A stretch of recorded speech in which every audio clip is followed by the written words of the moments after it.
I'm confused as to why folks would expect people who have been harmed, disenfranchised, targeted, attacked to be amenable, politically correct, pleasant even, when it comes to addressing that harm.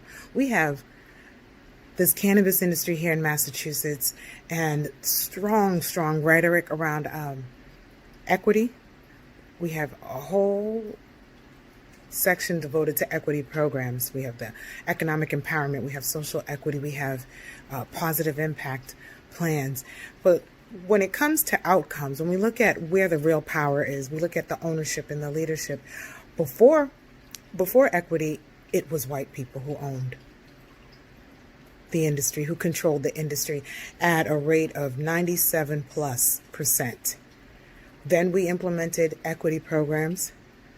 And when we look at the social equity program here in Massachusetts, we see that, one, the leadership for the social equity program stated that equity is for everyone.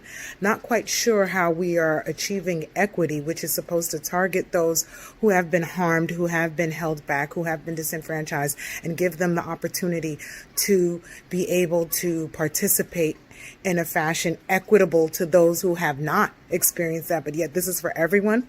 Does not make sense. I need folks to think independently. I need folks to just take a moment and think not about the folks who are nice, not about the folks who are pleasant and have been able to and capture us and rapture us with their flowery words, their strong performative allyship. But look at what is actually happening. What is the outcome of this? The social equity program in Massachusetts, we had 40% of those participants, actually could be more, in the first cohort were white people. And for those who are uncomfortable with this is not supposed to be a comfortable conversation. Black people were the ones targeted by the war on drugs. And when at the time, brown, Latino was not separated. So now, as we identify people for their various cultural and historical differences, now we say black and brown. But these were the folks, these are the communities, these are the populations specifically who were harmed by the war on drugs. They were targeted.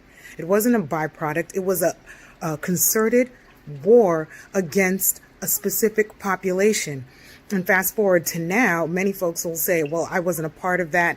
Those who are entering in the industry, I just want to be everyone to be able to participate equally and so forth. And yes, that is what the goal is. But in order for that to happen, there has to be equity or equitable